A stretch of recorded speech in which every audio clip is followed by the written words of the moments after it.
नमस्कार। तो आज हम समझने वाले हैं भारतीय राजनीति के एक ऐसे नेता की कहानी जिनका नाम सत्ता का कह सकते हैं पर्याय बन गया है, नीतीश कुमार।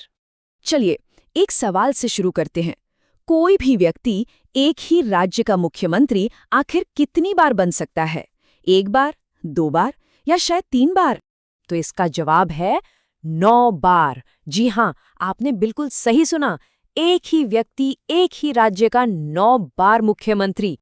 तो नीतीश कुमार की कहानी सिर्फ राजनीति की नहीं है, बल्कि ये कहानी है बार बार सत्ता में लौटने की। तो चलिए, इस 9 के आंकड़े के पीछे जो लंबा राजनीतिक सफर छिपा है उसे जरा समझते हैं। तो सबसे पहले ये जानते हैं कि आखिर ये नीतीश कुमार हैं कौन और बिहार की राजनीति में उनकी पहचान क्या है। नीतीश कुमार बिहार की राजनीति का एक बहुत बड़ा नाम है। वो जेडीयू यानी जनता दल यूनाइटेड के सबसे प्रमुख नेता हैं और फिलहाल राज्य के मुख्यमंत्री भी हैं। उनके राजनीतिक करियर में और गहरे जाने से पहले आइए जरा उनकी बैकग्राउंड पर एक नजर डालते हैं। 1 मार्च 1951 को बिहार में जन्मे नीतीश कुमार, पता है, राजनीति में आने से पहले एक इलेक्ट्रिकल इंजीनियर थे। अब चलिए थोड़ा पीछे चलते हैं, जहां से ये सारी कहानी शुरू हुई थी। देखिए, हर बड़े राजनेता की तरह नीतीश कुमार के सफर की नींव भी 1970 के दशक की छात्र राजनीति में ही रखी गई थी। उनका जो पॉलिटिकल जर्नी है वो शुरू हुआ 1974 के ऐतिहासिक जेपी आंदोलन से। अब ये वो दौर था जब भ्रष्टाचार और तानाशाही के खिलाफ पूरे देश में आवाज उठ रही थी और इसी आंदोलन ने भारतीय राजनीति की दिशा ही बदल दी। नीतीश कुमार उसी आंदोलन से निकले एक बड़े नेता हैं। तो छात्र आंदोलन में हिस्सा लेने के बाद नीतीश कुमार ने चुनावी राजनीति की सीढ़ी पर अपना पहला कदम रखा। चलिए देखते हैं कि ये सफर आगे कैसे बढ़ा। 1985 में वो पहली बार बिहार विधानसभा पहुंचे और इसके सिर्फ 4 साल बाद 1989 में लोकसभा सांसद बनकर उन्होंने नेशनल पॉलिटिक्स में अपनी जगह पक्की कर ली।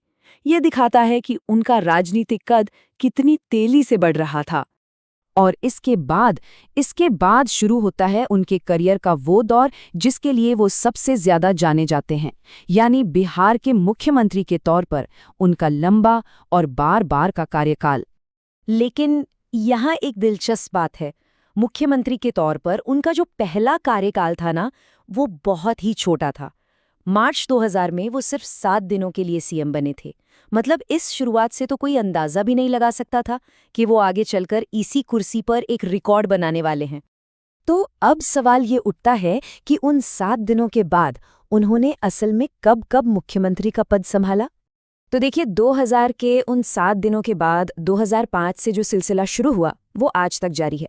इस लिस्ट को अगर हम देखें तो एक बात बिल्कुल साफ है, बिहार में सरकारें बदलती रहीं, गठबंधन बदलते रहे, कभी बीजेपी के साथ तो कभी आरजेडी के साथ, लेकिन मुख्यमंत्री का चेहरा वो अक्सर नीतीश कुमार ही रहे और यही उनके गठबंधन की राजनीति का सबसे बड़ा, कह सकते हैं, सबूत है। तो हम वापस उसी चौंकाने वाले नंबर पर आ गए हैं। 9 कार्यकाल और गिनती, जैसा हम देख रहे हैं, अभी भी जारी है।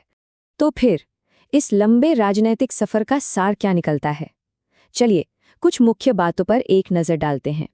तो संक्षेप में ये कहानी शुरू होती है 70 के दशक के छात्र आंदोलन से, फिर 1985 में पहली चुनावी जीत तक पहुंचती है, जेडीयू के नेतृत्व में आगे बढ़ती है और बिहार के मुख्यमंत्री पद पर 9 बार शपथ लेने का एक रिकॉर्ड बनाती है। और सबसे ताज़ा शपथ इसी साल 28 जनवरी 2024 को ली गई।